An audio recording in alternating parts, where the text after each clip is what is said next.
Я много путешествую на разных турендуро, и это обзор Honda Cross Tourer.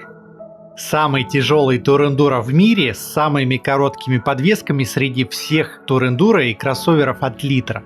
Серьезно, у ВФР подвески короче, чем у S1000XR или литрового Versys. Какой дурак это недоразумение может купить? Думаю, примерно такие мысли посещали людей, которые знакомились со спецификациями, а Honda даже не пыталась объяснить: «Вы не понимаете, это другое». Кстати, это один из моих мотоциклов. Сам терпеть не могу обзоры от владельцев мотоциклов, поэтому имейте в виду, когда я начну перехваливать. Более того, из всех мотоциклов, которые у меня есть и были, Cross Tourer не то чтобы самый любимый или самый веселый, но у него идеально сбалансированный характер на мой вкус. И еще более того, если бы ВФР не сняли с производства и хоть слегка подтянули до современных стандартов, я бы купил себе второй для Испании. Предыстория, почему сейчас мотоцикл оказался в Испании. Я на нем путешествовал 2 года назад по Европе, и план был весной на нем же в Москву уехать. За 2 недели до запланированного выезда в Москву Испанию накрыло локдауном, потом и всю Европу.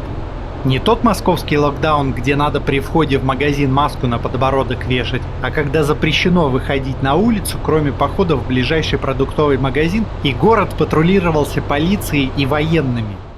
На улице действительно было 0 человек, как в фильмах про апокалипсис, и это продолжалось 2 месяца. Потом хотя бы днем на улице можно было находиться. Дальше закончилась грин-карта, не летали самолеты и пошло-поехало. ВФР незапланированно простоял 1,5 года на приколе на берегу моря, поэтому мотик в ролике с ненапудренным носиком. Практически все фрагменты из ролика — путешествия по Европе.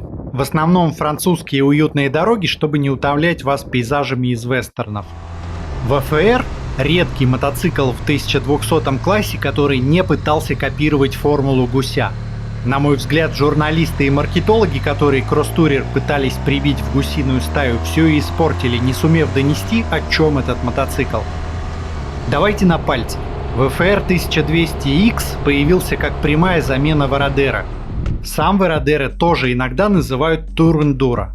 Мотоцикл на базе двигателя от спортбайка литровой ватрушки с литыми дисками, 250 килограммами веса и не впечатляющими подвесками 175 мм спереди и 155 мм сзади. При этом само название Вородера не в честь какого-нибудь сурового африканского племени, по землям которого проходило ралли, как это принято в турендуро, а пляжный курорт на Кубе с шикарными отелями и хорошим асфальтом, где никакого бездорожья нет. В Хонде почитали, что пишут о модели, и подумали: ладно, не хотите по-хорошему, будет вам турендуро. Во втором поколении, кардинально зарезав подвески, спереди ход стал 155 мм, сзади 145 мм. И на всякий случай увеличили массу, чтобы никто не пытался выехать на бездорожье. Сначала 265 кг, в последней версии поднабрав жирка до 277 кг. В 2012 году на замену Вородера пришел наш сегодняшний герой, построенный на базе необычного по концепции тяжелого турера спорт-туриста ВФР 1200F, уши которого в Cross Tourer сильно торчат. И чтобы ни у кого сомнений не было, Cross Tourer сделали еще тяжелее и занизили подвеску по сравнению с Вородера. Ход вилки 145 мм, ход амортизатора 146 мм. Еще стоит напомнить, что Cross Tourer появился в рамках глобальной линейки X. На год раньше вышел специфичный концепт ВФР 800X на базе спорт-туриста, назвать его кроссовером с клиренсом 140 мм и вилкой 108 мм очевидно нельзя. Это именно спорт-турист, но с прямой посадкой. Хотя его в медиа называют только кроссовером, забывая объяснить, почему ход вилки у чистого спорт-туриста ВФР 800F, выходившего в те же годы, больше, чем у якобы кроссовера. На следующий год после Cross Tourer вышел младший CB500X, тоже такой себе кроссовер с ходами 140 и 120 мм. Я вижу в этой истории не попытку сделать еще одного конкурента гусю, а непоколебимое желание Honda с 90-х годов донести собственную концепцию комфортного туриста со спортивным уклоном. То, что потом слезали в более популярных XR и Tracer. Концепция конкретно кросс-турер, как я ее понимаю, сделать турер-кроссовер с долей спортивности, что и заложено в названии модели. Вообще, за что я люблю Honda, они не боятся экспериментировать и воплощают какие-то вычурные идеи, часть из которых проваливается, другая часть превращается в иконы. Вы дальше в ролике увидите, что в какую часть ВФР не ткни – инновация, а могли бы сидеть на попе ровно, используя стандартные технологии.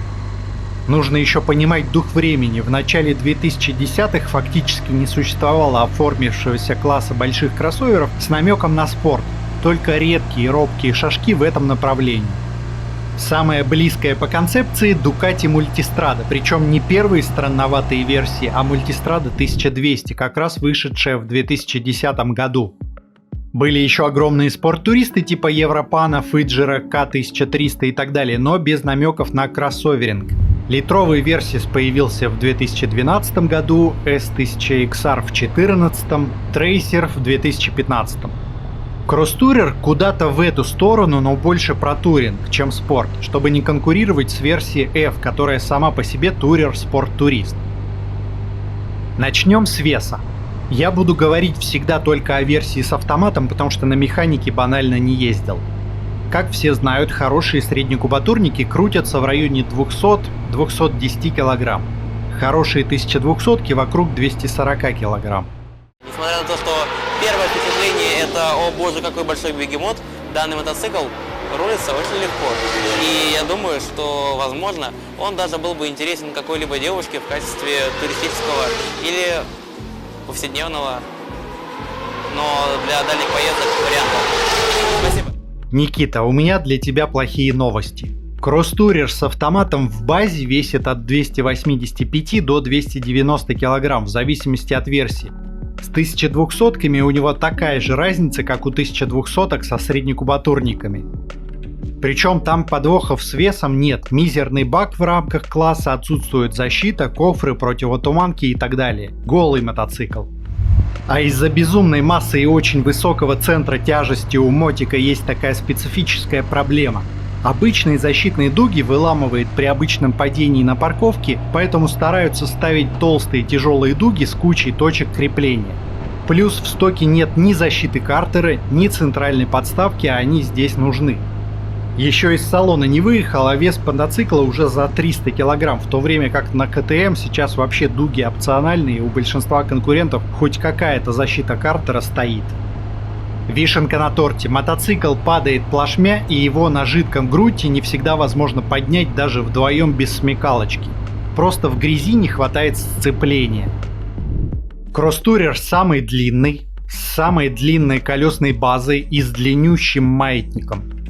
Существуют, например, более-менее длинные модели с длинноходными подвесками и колесами 21 и 18 дюймов, но кросс-турер умудряется быть самым длиннобазным с очень короткими подвесками и колесами 17 и 19 дюймов. И, собственно, самые короткие подвески у кроссоверов от Litra сильно короче привычных тур-эндуро. Диагональная алюминиевая жесткая рама, которую принято ставить на гипербайках, а никак не тур-эндуро, плюс конструкция маятника-редуктора по заявлениям Honda проектировалась для повышения жесткости шасси. В обзоре Super Tenere я говорил, что сама конструкция Super Tenere спроектирована отыгрывать неровности, у кросс-турера ровно наоборот, он работает как монолитный кусок чугуна. Весь комплекс деталей на кросс-турере дает специфическое ощущение, что едешь на танке с полной уверенностью, что если на пути попадется бетонная стена, он ее проломит и дальше поедет. Ничего подобного на других кроссоверах нет.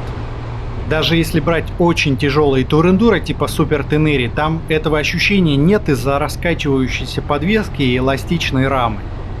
Кросс-турер не раскачивается и обладает курсовой устойчивостью на уровне туреров, но в отличие от туреров, у ВФР довольно приличный клиренс и подвески в некотором диапазоне отрабатывают неровности, поэтому можно сильно не заморачиваться, почему едешь. Например, кросс-турер скачет по средним бордюрам и умеренным лестницам, геометрической проходимости для такого хватает. Еще есть нюанс, чем больше вес мотоцикла, тем у него лучше сцепление с дорогой. Плюс особенность кросс-туреров – сильные нагрузки передней оси для лучшего сцепления колеса. Если на пальцах объяснять, ВФР из дубовой резины делает по ощущению мягкую с отличным держаком.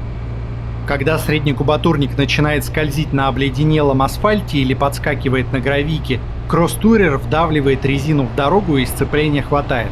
Гораздо комфортнее ездить по скользким поверхностям, чем на легких мотоциклах. Но тут есть два сопутствующих минуса. Во-первых, если уж кросс-турер начал скользить или подламываться, остается только расслабиться и получать удовольствие, поймать тяжело. Во-вторых, кросс-турер пожирают резину раза в 1,5-2 быстрее, чем какой-нибудь мотик с весом в районе 200 кг.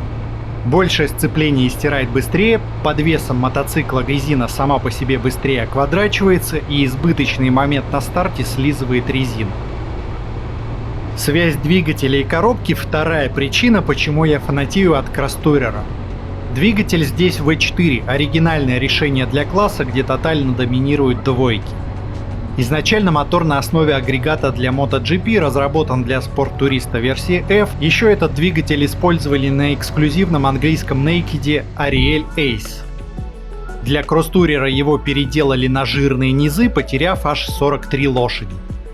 Модель устарела, сейчас крутящий момент не так впечатляет, как собственно и ощущения от двигателя довольно тусклые на фоне KTM 1290 и Ducati V4, но на момент выпуска он конкурентов разрывал. Причем у ВФР мотор довольно универсальный. Можно обратить внимание, что и низы жирные практически как у Super Tenere, и серединка сочная, из-за чего чувствуется драйв. Единственное, что мне не нравится в динамике, есть затык ближе к 4000 оборотов перед вторым взрывом мощности, когда знаешь, что он будет, но надо чуть-чуть подождать. Если автомат привыкает, что ты не хулиганишь и ездишь плавно, он обычно где-то на низких оборотах бурчит, в режиме драйв в норме переключается на 2000 оборотах, и когда хочешь пульнуть даже в спортивном режиме, частенько приходится ждать пару мгновений. Кому-то нравятся мотоциклы со вторым дыханием, мне, например, больше нравится ровная полка, как у 1200-го Тигра. Они по ощущениям от двигателей довольно похожи, только у ВФР дури в серединке чуть побольше. Если ездить в ручном режиме, либо когда автомат привыкает ехать активно и сам держит обороты повыше, чистый восторг. Но динамика сама по себе это ладно, для 2021 года довольно средненькая. Кажется, Honda настолько достигла совершенства в разработке двигателей, что стала издеваться над конкурентами. Наверное, инженеры сидели в курилке, думали, что бы такого еще навертеть, и кто-то спросил: «Такихиро, а слабо сделать самый мягкий двигатель в классе, но чтобы в нем отсутствовал балансирный вал?» А мы журналистам скажем, что он съедает эффективность двигателя и вес, мы же тут за каждый грамм боремся. Легко, к утру нарисую. И получилось же. Опять работает целый комплекс решений. Начнем с того, что до появления мультистрады V4 это был единственный 1200-й кроссовер с 4 цилиндрами, где управлять вибрациями проще из-за мелких хода и размера поршней. Плюс смещение шеи коленвала. Они могли бы сделать типичный V4 на 90 градусов просто большего объема, никто бы слова не сказал, но выпендрились и сделали V4 с углом 76 градусов, что сделало его более компактным по размеру, чем у ВФР 800. И сам центр тяжести двигателя смогли сдвинуть вперед для лучшего сцепления переднего колеса с асфальтом. Опять же, это больше спортивная тема, чем эндуро. Интервалы зажигания цилиндров настроены для плавного вращения и, процитирую японцев, подавление неприятной первичной вибрации до теоретического нуля. Кроме того, за счет использования симметрично расположенных цилиндров устраняется вибрация, вызванная смещением цилиндра в направлении влево-вправо. Все это в комплексе балансирует мотоцикл, ему на самом деле не нужен балансирный вал. И по классике 1200 класса ВФР тоже не обделен частым гудением вентиляторов пробки. Даже если бы двигатель был обычным, вступает еще один фактор. Одна и та же вибрация мотора чувствуется на легком мотоцикле и тяжелом по-разному. Условно, вибрация равномерно распределяется на всю массу мотоцикла, поэтому многие замечали, что если мотоцикл загрузить рассадой и посадить сзади тещу, он меньше вибрирует, чем при езде одному с пустым баком. А как мы помним, кросс-турер невероятно тяжелый. Причем вибраций нет и на 200 км в час, не ограничиваясь стандартными 130. Но Какие-то крупные вибрации все-таки присутствуют в некоторых диапазонах, и я встречал людей, которым кросс-турер кажется вибрирующим. Это крайне непопулярная точка зрения, но она встречается. Честно говоря, не знаю, на чем таком надо ездить, где вибраций меньше.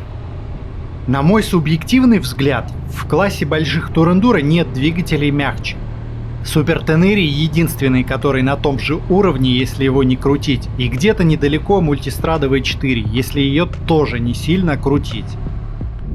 Минус всего этого великолепия – прожорливость. Официальный расход 6,2 литра на 100 км по WMTC. Я, конечно, умудрялся на некоторых медленных трассах добиться расхода в 5 литров с копейками и буквально 2 раза ездил со средним расходом ниже 5 литров на ровных трассах с жестким ограничением скорости и хорошим топливом. Но при обычной неторопливой езде ориентироваться нужно на диапазон от 6 до 7 литров. Выше 8 литров есть, впрочем, заставить довольно сложно, даже если ездить как в последний раз. Для такого расхода бака недостаточно. По спецификациям запас хода в классе меньше только у Multistrada V4, но в реальности Ducati у меня в схожих условиях где-то на пол-литра меньше съедал. Так что у VFR все-таки самый маленький запас хода.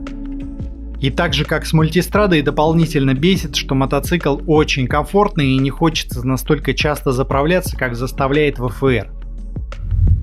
Консольный маятник с внутренним удлиняющимся валом. Суть та же, что у Paraливера, только это закрытая беспроблемная система. Кстати, у VFR есть специфичный звук люфта редуктора без нагрузки, который на надежность никак не влияет, но всех бесит. Я сейчас скажу, что кардан на VFR вечный, но наверняка в комментариях обнаружится 2 человека, у которых с редуктором были проблемы. У нас есть чатик кросс-турероводов, иногда там какие-нибудь страшные картинки из интернетов появляются, но никто не знает живых людей, у кого хоть что-то произошло, кроме невероятно редкого случая подтекающего сальника. По карданам была отзывная кампания у VFR первого поколения из-за неудачной формы крестовины, которая выдавливала на скорости смазку. Причем до массовой кампании, когда Honda начала всем бесплатно менять редуктор в сборе, в том числе на негарантийных мотоциклах, русские энтузиасты уже сами меняли крестовину на другую за 300 рублей с подробным руководством в картинках. Фишка моделей – робот.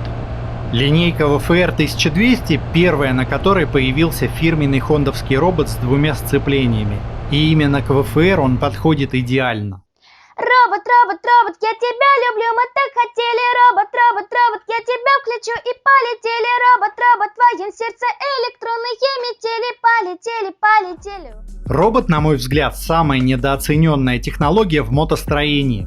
В отличие от других экспериментов с автоматом, которые почти всегда были рассчитаны на новичков и ставились на небольшие скутеры, DCT впервые появилась на 170-сильном спортивном мотоцикле, покупатели которого явно не хотели терять управление. Можно же 2x2 сложить, в чем было предназначение коробки.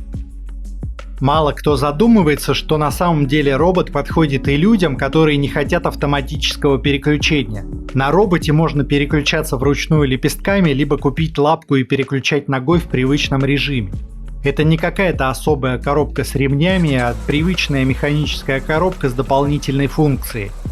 По сути, ничем не отличается от квикшифтера, только с дополнительными фишками. Робот не даст двигателю заглохнуть, сбросив передачу вниз, если обороты опустятся слишком низко, а также не нужно на остановке или при старте сцепление выжимать. В чем сакральный смысл выжимания сцепления при остановке, не очень понимаю. И если робот не дает заглохнуть мотоциклу, он от этого не крадет вашу душу. Я когда размышлял над обзором, специально несколько дней ездил только в ручном режиме, хотя обычно мне хватает 2 режимов автомата. И знаете что, если с этого угла смотреть на коробку, это классный мягкий квикшифтер без рывков, с которым интересно ездить в активном режиме. Мне кажется, ошибка Honda в том, что они прыгнули с роботом на 2 шага вперед. Надо было сначала выпустить поколение мотоциклов с роботом, где только ручной режим. Люди бы потихоньку привыкли к тому, что это шикарный квикшифтер. Ну и рекламировать это надо было не как автомат для ленивых, а как технологии Формулы-1. Именно так гонщики и переключаются, никто там сцепление не выжимает. Кстати, ровно такая концепция полуавтомата была реализована на Yamaha FJR 1300 2006 года.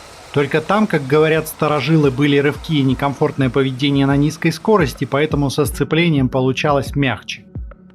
Затем добавили бы опциональный автоматический режим, когда у робота устоялась бы репутация лучшей механической коробки. А так, сразу появился автомат, народ понял, что так тупо удобнее и никто не хочет играть лепестками, как Формула-1. Honda тут при чем?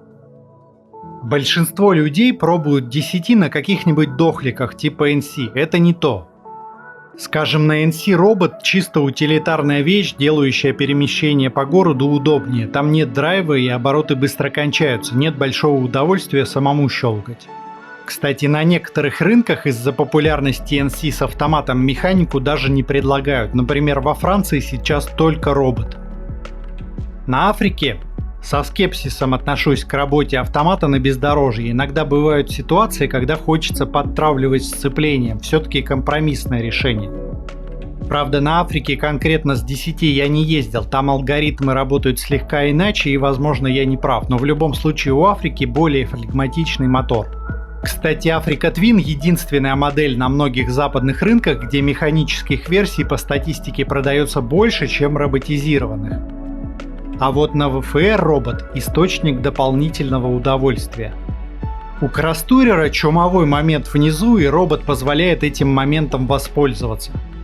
На обычном мотоцикле с механикой как стартуем с долгого светофора? Выжимаем сцепление, включаем передачу, потом плавно отпускаем сцепление с плавным добавлением газа. На роботе ничего не щелкаешь и не подтравливаешь, просто легонько касаешься ручки и получаешь выстрел. Вот это ощущение ни один мотоцикл со сцеплением не дает, только если как дурак на светофоре не стоишь с накрученными оборотами, чего в реальности не бывает никогда. Мне нравится аналогия робота с автофокусом на современных камерах. Автофокус делает это быстрее человека и освобождает мысли, например, для составления лучшей композиции. Так и на мотоцикле робот просто снимает рутину, позволяя больше наслаждаться процессом вождения. Как и в случае с автофокусом, никто не мешает переключиться в ручной режим или корректировать автоматику лепестками. К сожалению, повторюсь, DCT — технология, к которой нельзя привыкнуть за пару дней, нужно немного открыть разум. Людей, которые после покупки робота больше не хотят с ним иметь дело на других мотоциклах, я лично не встречал, и вряд ли можно заподозрить в покупателях ВФР, что они не умеют ездить. Я сейчас не про тех, кто в любой ситуации ездит в режиме драйв. Так вот, из-за того, что робот всегда стартует быстрее человека, ВФР на старте быстрее любых мотоциклов со сцеплением, как и подавляющее большинство весьма быстрых автомобилей, кроме совсем заряженных эксклюзивных монстров.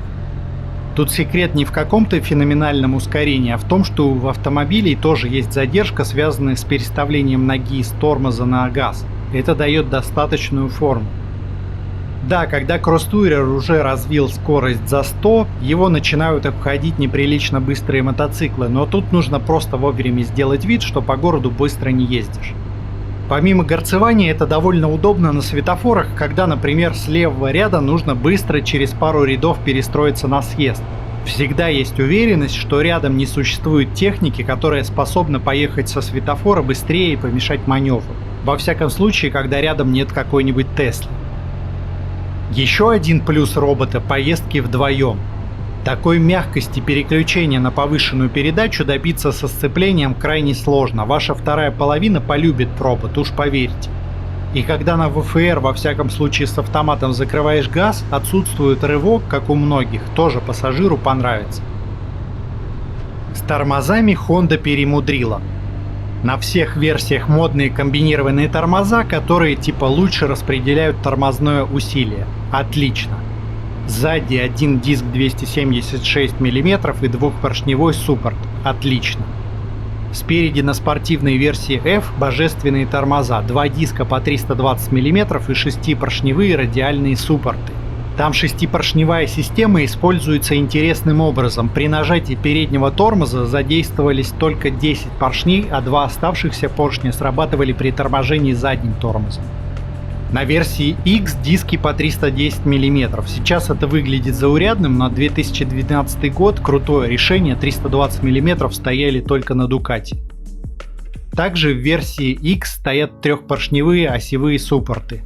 С одной стороны, суппорт плавающий, и можно ожидать плохой информативности, тем более с осевым креплением. С другой стороны, мощность уже сопоставима с 4-поршневыми моделями, а площадь колодок как у 6-поршневых суппортов. То есть инженеры все-таки рассчитывали на высокий тормозной момент. В двух словах про кросс-турер. Тормозит он по факту не хуже конкурентов, но присутствует ощущение пустоты и недостаточная обратная связь, как у дешевых 2-поршневых суппортов. Тормозить-то тормозит, но есть ощущение, что на тебя 50 центов сэкономили.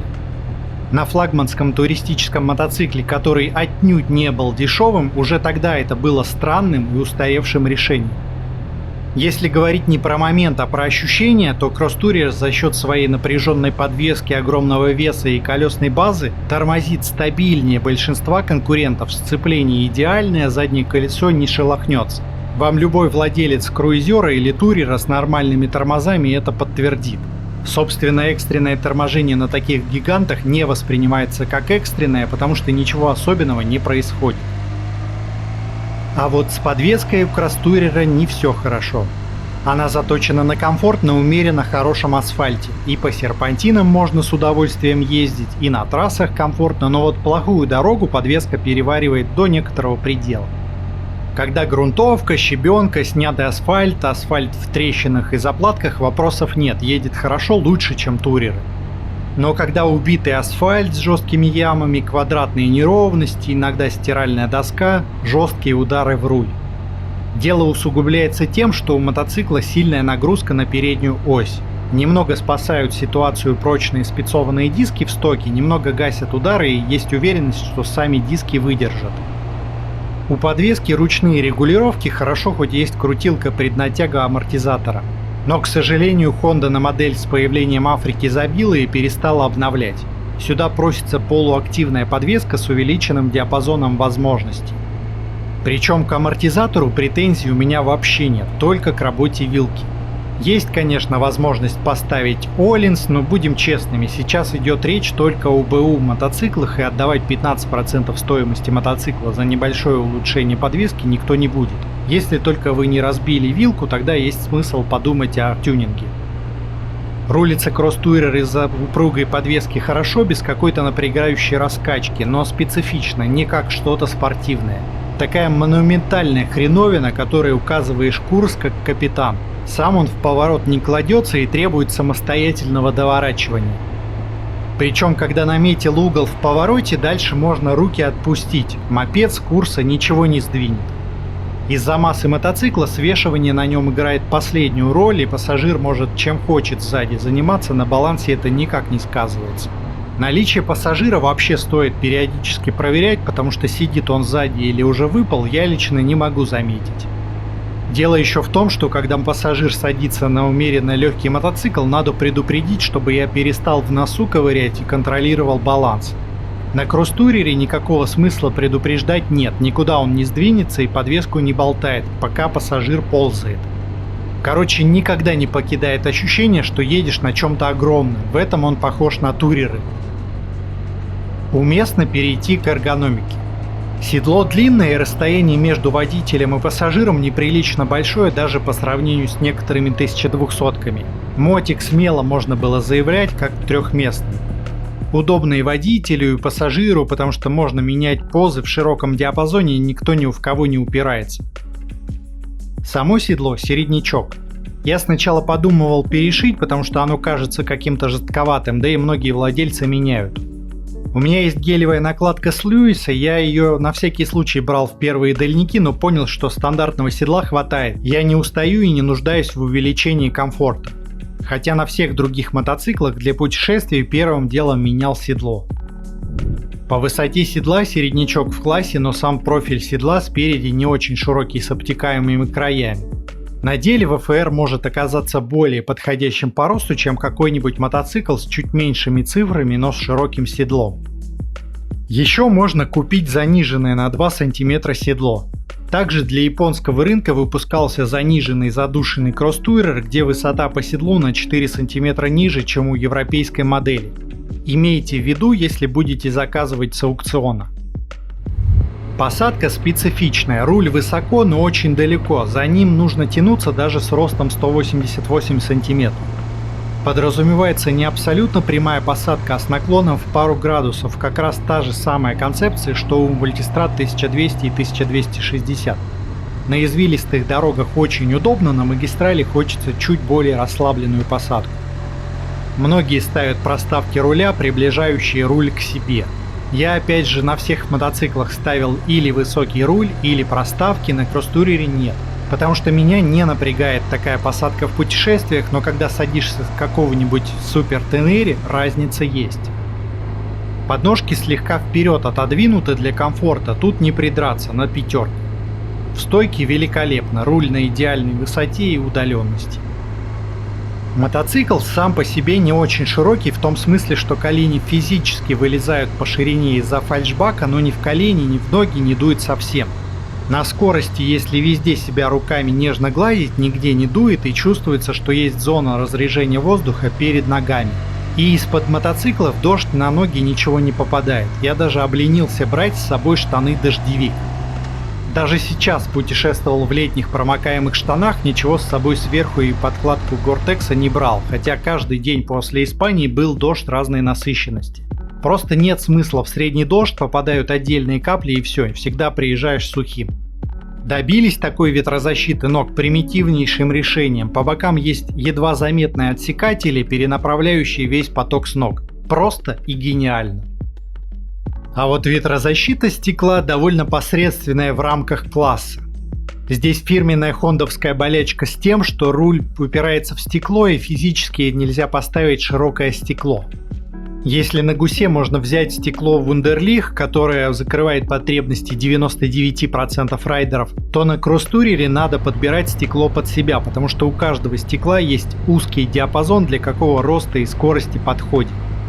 Подобрать идеальное стекло, чтобы и в шлем не било, и в плечи, с высокой вероятностью с первой попытки не получится, особенно если у вас рост ближе к 190. Кстати, у меня по этой же причине кастомное стекло — это Givi Airflow, только с дополнительной металлической шиной и увеличивающей диапазон настройки. Помогла бы регулировка стекла, чтобы была возможность подстроить покупку под себя, но на старых версиях регулировка фактически отсутствует. Там есть какой-то смешной диапазон отверстия около сантиметра. На самом закате выпуска на моделях последней пары лет появилась удобная регулировка стекла одной рукой, типа как на новой Панамерике с нормальным диапазоном, но таких мотоциклов на рынке единицы. Защита рук избыточно удалена от рук, и по ощущениям руль гигантский, хотя на самом деле в рамках класса компактный. Вообще мотоцикл годный для города. У меня в Москве были одновременно 3 мотоцикла: DRZ 400 SM, Tenere 660 и Crosstourer. По городу я больше любил на Crosstourer ездить, проходимости по пробкам вполне хватает.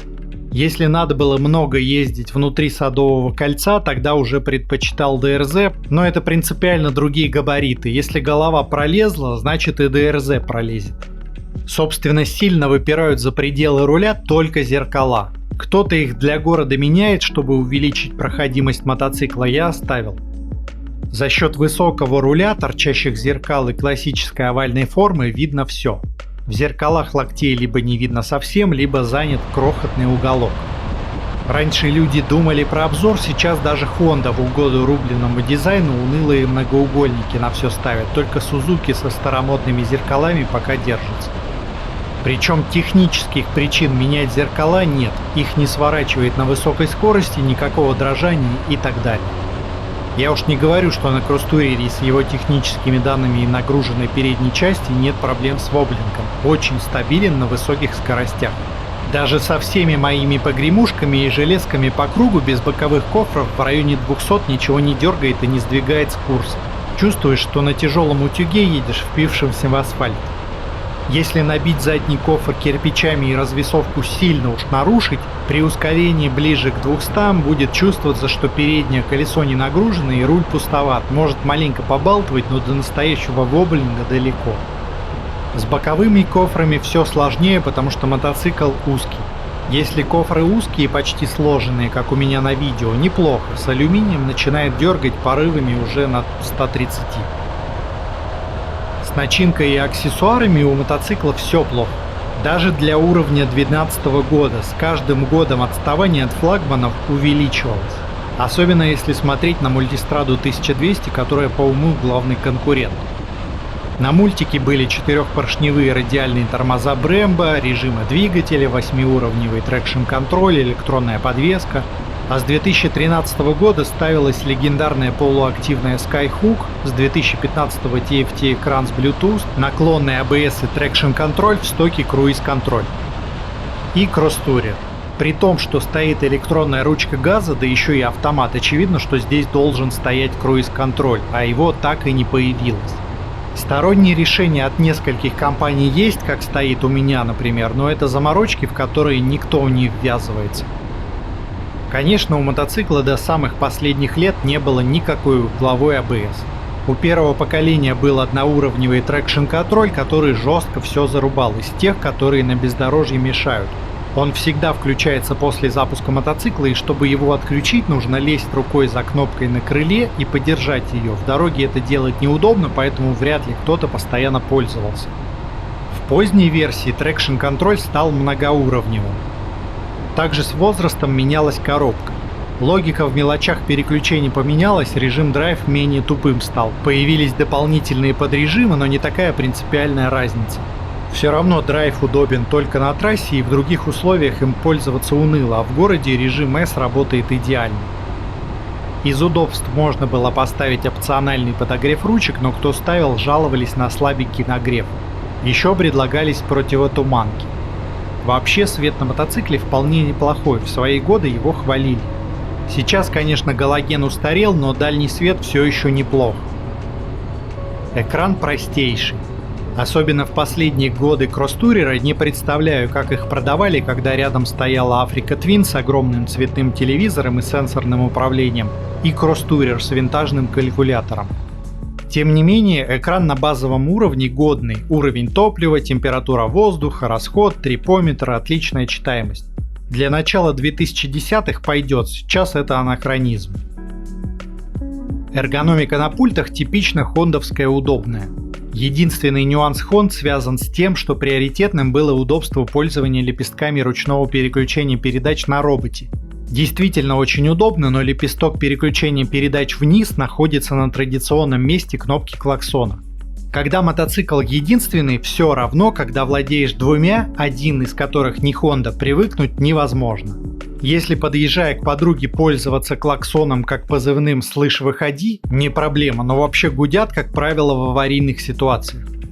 Когда садишься на Honda с другого мотоцикла, хочется погудеть коробкой передач.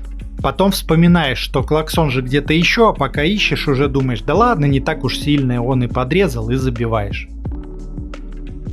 Про надежность. Подход к обслуживанию у Honda немного отличается от большинства производителей. Замена масла раз в 12 тысяч километров, стандартно. Необходимость проверки по времени не отличается, зазоры клапанов на том же Супер Тенере смотрят реже, но нюанс в том, что в таблице обслуживания почти ничего не требует менять без необходимости, из-за чего гарантийное обслуживание, например, в Европе получается существенно дешевле. Если свечи в отличном состоянии, чего их менять в общем-то? На основных конкурентах, хочешь не хочешь, раз в 20 тысяч километров меняются все свечи, если сидишь на гарантии. Я на кросс-турере поменял свечи где-то на 65 тысячах километров, и то раз уж все равно на регулировке клапанов капот открыт. Они бы и дальше ходили. Замена масла в редукторе на Honda раз в 3 года. Опять же, попробуйте найти такой лояльный гарантийный регламент. По надежности я не знаю ни одного владельца, у которого какие-то ощутимые проблемы с мотоциклом были. Есть и аппараты, которые более 500 000 километров намотали без капитального ремонта. Пугающие картинки в интернете при желании найти можно, но совершенно случайно, никакой закономерности не выстраивается. Из характерной болячки разве что у всех при падениях трескаются боковые обтекатели под мотоциклом. У меня тоже треснуты и вообще ни на что не влияет и не волнует. Еще лично у меня время от времени от грязи загорался индикатор стояночного тормоза. После мойки пропадает и тоже ни на что не влияет. И сам стояночный тормоз на ВФР слабоват для такой массы. У меня бывали случаи, когда с 3 забитыми кофрами встаешь на подъеме, а правильно отрегулированный ручник с достаточными колодками эту массу не держит. Если без дополнительного груза, держит всегда. Не сказать, что проблема встречалась раза 2 за все время и просто дополнительно бафом рычаг тормоза перевязывал, либо упирался куда-нибудь колесом. У меня за 6 или 7 лет что произошло? В первые пару месяцев владения, когда я много по бездорожью катался, отвалилась пара спиц. Такая проблема есть у всех очень тяжелых мотоциклов, если по колдобинам скакать, да и сами спицы рублей 200 стоят, а пока не прикрутил, можно спокойно ездить. Я просто после каких-нибудь подобных покатушек рукой натяжку спиц проверяю время от времени, ну и раза 3 какие-то спицы подтягивал, больше ни одной не потеряв. Только литье в подобных ситуациях я бы давно ушатал, так что я за подтяжку спиц. И в первый же месяц у меня перестали работать оба задних поворотника. Не проводка, а сами поворотники, они здесь сразу в стоке светодиодные, кстати. Вероятно, это единственный случай в нашей галактике. Правда, до этого я как раз мотоцикл несколько раз топил в грязи. И еще однажды у меня потекла вилка. Правда, потому что мотик немножко влетел в отбойник. И один раз случилось страшное. Мотоцикл не заводился. Правда, потому что у меня по дороге выпала метка сигнализации из брелка, Honda тут ни при чем. Больше никаких случаев, чтобы кросс-турер хотя бы как-то плохо заводился, глох, какие-нибудь глюки электронные были, сальники подтекали и так далее. Кроме банальной замены масел фильтров вообще ничего не делал, и я из тех людей, кто не трясется над каждым сальничком со смазкой. Напомню, мотоцикл с самого первого года выпуска. И вот если смотреть с точки зрения надежности, на БУ рынке кросс-турер более разумная покупка, чем мультистрада 1200. Я люблю кросс-турер, это был осознанный выбор, я понимал его сильные или слабые стороны. Прекрасно понимаю, что он специфичен в своей концепции и не всем подходит. С плохими дорогами вилка так себе справляется где-то на уровне кроссоверов начального уровня типа Versys.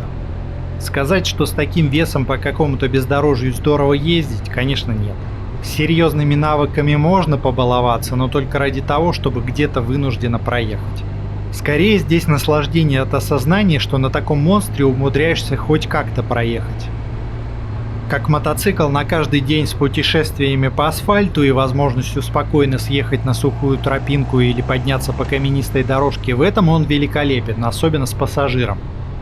Подходит тем, кто больше смотрит в сторону европейских путешествий и концепции нескольких мотоциклов. Для какого-то более бездорожного путешествия легкий среднекубатурник, а для долгого более асфальтового путешествия кросс-турер. Потому что классная динамика, хорошая управляемость на серпантинах, комфорт, надежность и возможность чуть-чуть куда-то съехать по сухому или нормально ехать по гравийке. Примерно та же концепция, что у Ducati. Только Ducati эту концепцию год за годом развивала и сейчас выпустила шедевральную V4, которая и легкая, и проходимая, и комфортная, и спортивная, а Honda, как обычно, просто похоронила модель. Дальше будут другие обзоры на большие кроссоверы и тур-эндуро. Подписывайтесь, чтобы не пропустить, и не переключайтесь.